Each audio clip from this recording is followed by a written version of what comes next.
Hello, wonderful audience. Thank you for choosing to spend your time with me. Welcome, welcome, welcome. We're thrilled to have you here as we tackle 5th Reconnaissance Squadron. The 5th Reconnaissance Squadron is part of the 9th Reconnaissance Wing, assigned to Beale Air Force Base, California.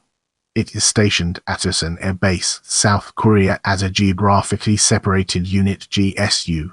The squadron is the 5th oldest United States Air Force squadron, its history dating to 5 May 1917 as the World War I 5th Aero Squadron. The squadron operates Lockheed U-2 aircraft conducting reconnaissance and surveillance missions. It carries out missions for U.S. Forces Korea, United States Pacific Command, Air Combat Command, along with other national authorities through the Joint Chiefs of Staff. There are approximately 200 personnel assigned to the 5RS.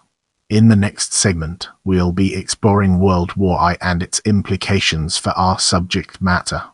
The 5th Reconnaissance Squadron's origins unofficially begin before the United States' entry into World War I in December 1916. The squadron was first organized as an undesignated unit at Rockwell Field, California, it being the 5th Aero Squadron authorized by the Aviation Section, U.S. Signal Corps. After flight training, the squadron was formally organized on 5 May 1917 at Kelly Field, Texas, where it performed flight training duties. It was transferred to the new Southern Field, Americus, Georgia in April 1918, where it joined the 116th, 236th, and 237th Aero Squadrons as Curtis J.N. flight training squadrons. Southern Field was one of 32 air service training camps established after the United States' entry into World War I in April 1917. It consisted of warehouses, barracks, 15 hangars, and other structures. Eventually over 80 JNs were used for training. In July 1918, as part of a reorganization of training squadrons in the United States, it was disbanded and replaced by Squadron A, Southern Field, which continued the flight training mission. The flying training at Southern Field continued until November 1919, when the War Department deactivated the field and sold its surplus airplanes to the public. One of the planes was sold to Charles Lindbergh, who bought a JN4 with the brand new OX-5 engine and an extra 20-gallon gasoline tank in May 1923. In the next segment, we'll be exploring interwar period and its implications for our subject matter. A new 5th Squadron was established after World War I as part of the permanent United States Army Air Service in 1919. Authorized as the 5th Aero Squadron at Hazlehurst Field, New York, it was assigned to the Observation Group. The squadron was equipped with war surplus Dayton Wright DH-UBs. The squadron moved to Mitchell Field, New York the following month. In 1921, the unit became the 5th Squadron Observation and 2 years later the 5th Observation Squadron. In May 1921, the 5th was attached to General Billy Mitchell's 1st Provisional Air Brigade at Langley Field, Virginia. From May to October 1921, the squadron and other units of the Air Brigade bombed battleships off the eastern seaboard. Mitchell was determined to prove airplanes could sink warships. In July, in the well-known SMS Ostfriesland incident, Brigade airplanes sunk a modern, German-made battleship.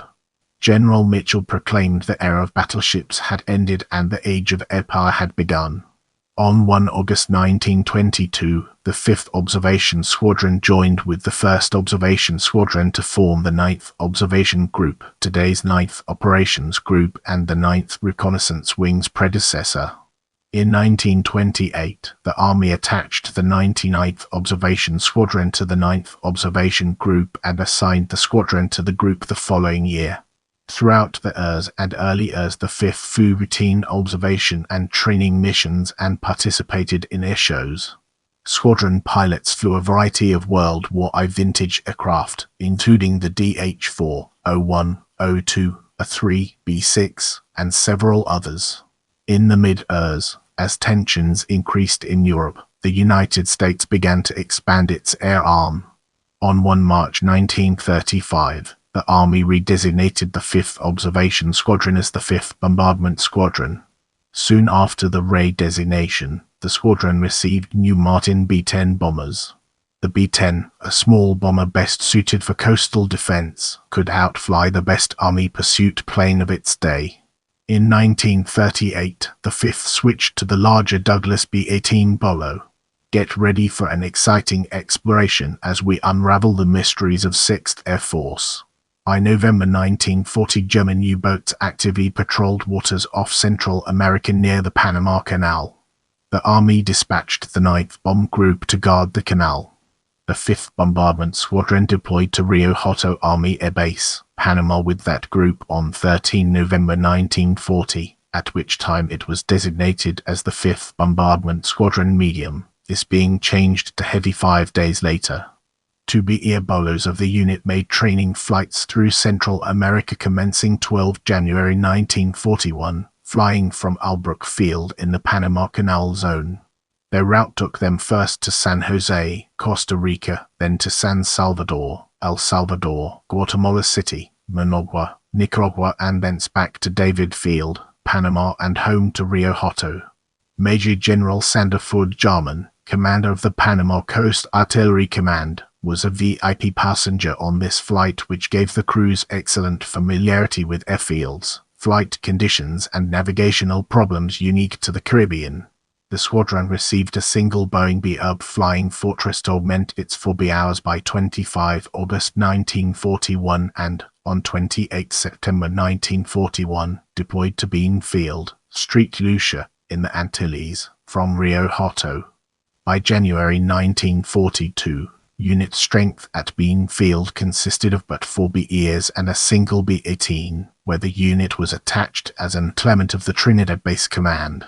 In May 1942, the squadron was formally assigned to the Antilles Air Task Force Antilles Air Command, still at Bean Field, and, in October 1942, the squadron was relieved of its mission and ordered back to the United States at Orlando Army Air Base, Florida. Its personnel and Bs were reassigned to other units. At Orlando AAF, the squadron was remanned and re-equipped with B-24 Liberators was assigned to the Army Air Force School of Applied Tactics, training aircrews in advanced combat tactics. For the next 16 months, squadron pilots developed new tactics, tested equipment, perfected glide bombing techniques, and trained crews in high-altitude precision bombing.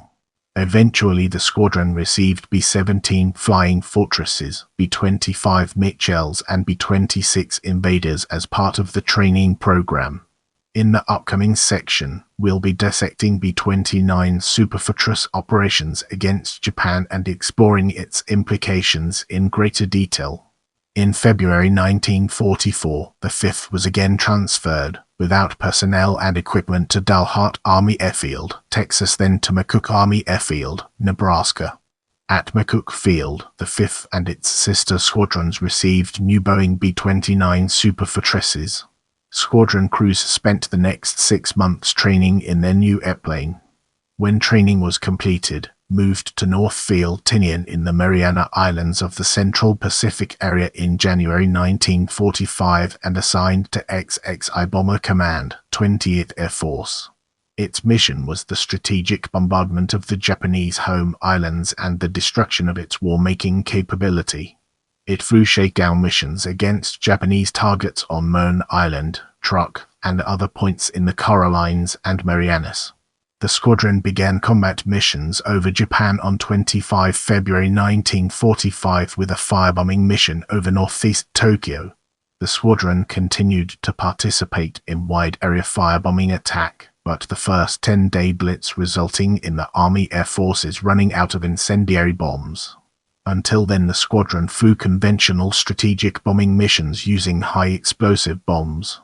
Re-equipped with incendiary bombs, the squadron returned to attack Tokyo's wooden structures that housed Japan's war industry. American bombers kept up a relentless attack on Japanese aircraft factories, chemical plants, naval bases, and aerodromes throughout the final months of the war.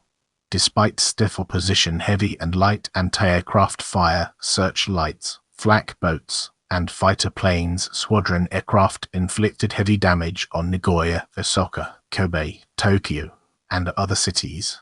Conditions were so difficult on two of the missions the squadron earned distinguished unit citations. First, on April 1945, the 5th and other Night Bomb Group units attacked the industrial area of Kawasaki, Japan. Kawasaki provided vital components for Tokyo and Yokohama's industry. Strategically located, Kawasaki's industrial area was heavily defended, both on the flanks and surrounding the target area. This made the approach, bomb run, and breakaway extremely hazardous. Adding to the danger, squadron pilots flew the 1,500 miles from Tinian to Japan low level, over water, at night.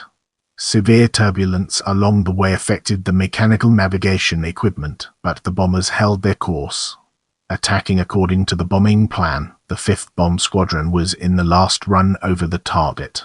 By then the Japanese defenders were fully alerted and knew the approximate bombing altitude and direction of the attack. Exceptionally close coordination between the enemy searchlights and anti-aircraft guns subjected the bombers to powerful concentrations of anti-aircraft fire on their way to the target, over the target, and after their breakaway. Intense, accurate fire from flak boats on the flight to and from the target caused more damage. Approximately 56 Japanese fighters attacked the 5th and its two sister squadrons. The American strike destroyed Kawasaki's industry, but the squadrons of the 9th Bomb Group paid a heavy price. 4 of the group's 33 Bs crashed during the mission. 6 others sustained heavy damage. The squadron won a second Distinguished Unit citation the following month. Effectively mining the Shimonoseki Straits and the waters around the harbors of northwest Honshu and Kyushu would block sea traffic on the inland seas and isolate important northern ports. By laying mines in the seas around Japan, the Allies hoped to isolate Japan's main islands and deprived them of resources from conquered territories in China, Manchuria, and Korea. The mines would also prevent reinforcement of Japanese-held islands. The squadron continued attacking urban areas with incendiary raids until the end of the war in August 1945, attacking major Japanese cities, causing massive destruction of urbanized areas. It also conducted raids against strategic objectives, bombing aircraft factories, chemical plants, oil refineries, and other targets in Japan. The squadron flew its last combat missions on 14 August, when hostilities ended. Afterwards, its Bs carried relief supplies to Allied prisoner-of-war camps in Japan and Manchuria. The squadron was largely demobilized on Tinian during the fall of 1945. Remained in Western Pacific, assigned to 20th Air Force. Moved to Clark Field in the Philippines on 15 April 1946. It relocated to Harmon Field on Guam on 9 June 1947, by which time it was largely a paper organization with few personnel or aircraft. The squadron was inactivated on Guam on 20 October 1948. As we transition, let's shed light on strategic bombardment and its relevance to our ongoing exploration. Following World War II, the National Security Act of 1947 established the U.S. Air Force as a sister service of the Army and Navy. The concurrent establishment of major commands within the Air Force brought wholesale realignments, including creating new wings with subordinate groups and squadrons. The Air Force established the 9th Strategic Reconnaissance Wing on 25 April 1949 and activated it on 1 May. The Air Force also activated and redesignated the 9th Bomb Group and its subordinate squadrons, making them the 9th Reconnaissance Group and the 1st, 5th, and 99th Reconnaissance Squadrons. The 5th Reconnaissance Squadron's new home was Fairfield, Susan, later Travis AFB, California. For the next 11 months, squadron crew members flew RBs on visual, photographic, electronic, and weather reconnaissance missions. On 1 April 1950, the Air Force again redesignated the 9th Wing and its subordinate squadrons. The squadron again became the 5th Bomb Squadron. In February 1951, the Air Force placed all flying squadrons directly under the wing. On 19 June 1952, the 9th Bomb Group inactivated. The 5th continued to fly Bs from Fairfield Osan AFB until 1 May 1953. After the Strategic Air Command assumed jurisdiction over Mountain Home AFB, Idaho, the Air Force moved the 9th Bomb Wing there. The following year, B-47 Stratojets replaced the 5th Bs. For the next 12 years, the squadron served as an important element in the Strategic Air Command's nuclear deterrent force. Massive retaliation became a cornerstone of national policy and an effective deterrent to perceived threats. Crew members trained and practiced incessantly to achieve and maintain the high state of readiness needed to fulfill their demanding and vital mission. They then spent alternating weeks in alert sites, ready to launch their bombers at a moment's notice. For its role in testing a new deputy commander organizational concept to improve America's immediate retaliatory strike capability, the 5th received an Air Force Outstanding Unit Award in 1958. It maintained alert during the Cuban Missile Crisis in October 1962. In this segment, we'll be unraveling the complexities of strategic reconnaissance and exploring its multifaceted nature. By 1966, however, the B-47 was obsolete, replaced by the newer, larger B-52 Stratofortress. On 25 Bomb Wing and its subordinate units inactivated at Mountain Home AFB. Although the 9th immediately activated at Beale AFB, California as the 9th Strategic Reconnaissance Wing, only the 1st and 99th Squadrons activated with it. When the 9th Wing moved to Beale AFB in 1966, it became the parent organization for the SR-71 Blackbird. 10 years later, the U-2 Dragonlady joined the 9th. The wing was the home for both America's high-altitude, manned, reconnaissance aircraft. In 1986, the 5th activated and rejoined the 9th as the 5th Strategic Reconnaissance Training Squadron. The squadron recruited, screened, and trained U-2 pilots to fly operational missions around the world. Because the U-2 is so unique and difficult to fly, the instructor-to-student ratio was 1:1. For the next 4 years, 5th pilots taught students at Beale AFB and also flew operational missions around the world. When the Air Force removed the SR-71 from active service in 1990, however, U-2 pilot training moved to the 1st Reconnaissance Squadron and the 5th again inactivated. As we embark on the next leg of our journey, let's unpack the layers from the URSS in Korea and examine its core elements. On 1 October 1994, the 5RS was reactivated as a subordinate unit to the 9th Operations Group, 9th Reconnaissance Wing, at Beale Air Force Base, California. It replaced the 9th Reconnaissance Wing's Detachment 2 at Osan Air Base, Korea. Detachment 2, the Black Cats, had operated from Osan Air Base since 1976. The 5th had a real-world mission flying classified reconnaissance in Korea and the Far East.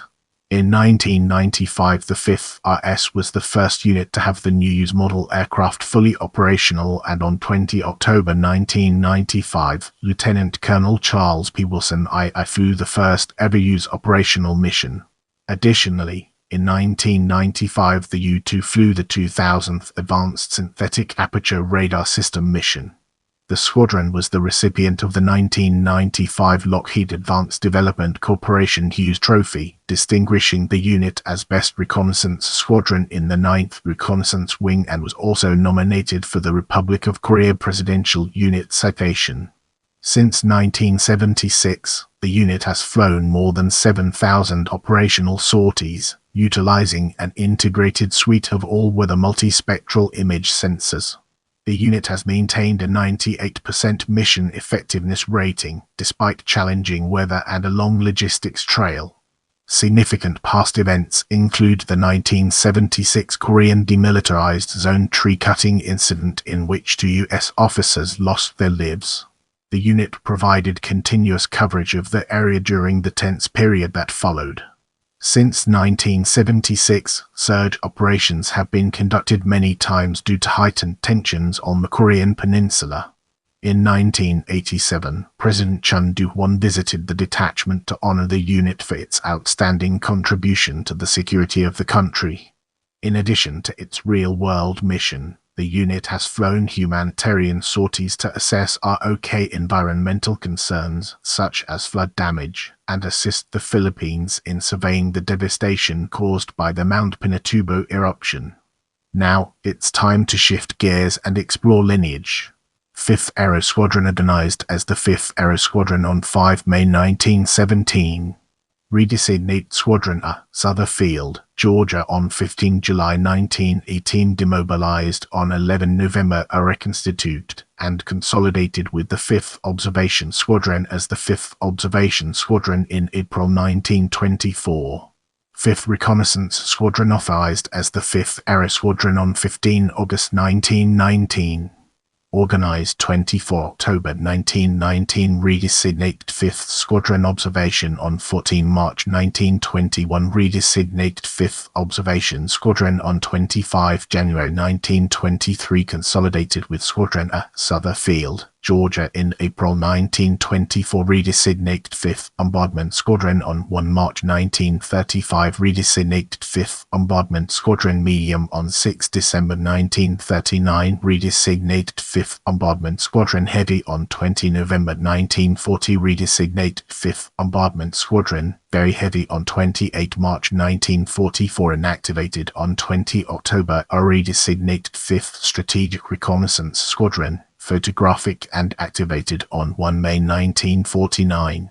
Redesignated 5th Bombardment Squadron Heavy on 1 April 1950, redesignated 5th Bombardment Squadron Medium on 2 October 1950, discontinued and inactivated on 25 June, a redesignated 5th Strategic Reconnaissance Training Squadron on 12 February 1986.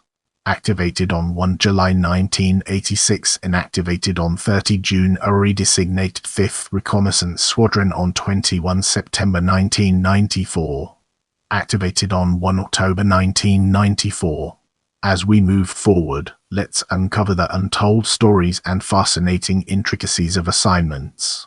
Post Headquarters, Kelly Field, 5 May 1917. Post Headquarters, Sutherfield, 1 May 30 June 1918. Observation Group attached to Eastern Department, 24 October 1919. Eastern Department, 24 March 1920. 2nd Corps Area, 20 August 1920. Attached to 1st Provisional Air Brigade for Operations, 6 May 3 October 1921. 9th Observation Group, 1 August 1922. 1st Division Air Service. Later, 1st Division Air Corps, 1st Division Aviation, 30 June 1923. Attached to 9th Observation Group. 9th Observation Group. Later, 9th Bombardment Group, 15 February 1929, 20 October 1948. 9th Strategic Reconnaissance Group. Later, 9th Bombardment Group, 1 May 1949. Attached to 9th Bombardment Wing after 10 February 1951. 9th Bombardment Wing. Later, 9th Strategic Aerospace Wing, 16 June 1952, 25 June 1966. 9th Strategic Reconnaissance Wing, 1 July 1986, 30 June 1990. 9th Operations Group, 1 October 1994. Present. As we progress, let's shine a spotlight on stations and examine its intricate interplay within our topic. Kelly Field, Texas, 5 May 1917. Sutherfield, Georgia, 1 May 11 November 1918. Hazelhurst Field, New York, 24 October 1919. Mitchell Field, New York, November 1919. Operated from Langley Field, Virginia, 6 May 26 October 1921. Rio Alto Airport, Panama, 13 November 1940. Bean Field, Street Lucia, C-28 September 1941. Orlando Army Air Base, Friday, 31 October 1942. Pinecastle Army Airfield, Florida, 15 April 1943. Brooksville Army Airfield, Florida, 7 January 1944. Pinecastle Army Airfield, Florida, 13 February. Elhart Army Airfield, Texas, C9 March 1944. McCook Army Airfield, Nebraska, 19 May 18 November 1944 Northfield, Tinian, 28 December 1944 6 March 1946 Clark Field, Luzon, Philippines, 14 March 1946 Harmon Field, Guam, 9 June 1947 20 October 1948 Fairfield Osan Air Force Base, later Travis Air Force Base, California, 1 May 1949 Mountain Home Air Force Base, Idaho, 1 May 1953 25 June 1966 deployed at RAF Fairford, England, 23 May 8 July 1955 Beale Air Force Base, California, 1 July 1986 30 June 1990 Osan Air Base, South Korea, 1 October 1994 present. Get ready to uncover the mysteries surrounding aircraft as we navigate its intriguing terrain. Curtis JN for Echo, Douglas 02 Curtis 01 Falcon, Curtis 011 Falcon, Douglas 025 Douglas 031 Douglas I-35 Curtis 039 Falcon, Curtis A3 Falcon, Keystone B6 Fairchild C8 Martin B10 Douglas B18 Boa Consolidated B24 Liberator North American B25 Mitchell 1943 Martin B26 Marauder Boeing B17 Flying Fortress 1944 Boeing B-29 Super Fortress, Boeing RB-29 Super Fortress, Boeing B-47 Strategic, Lockheed U-2 Dragon Lady, a present Northrop T-38 Talon. If you enjoyed this video, don't forget to give it a thumbs up and subscribe to my channel.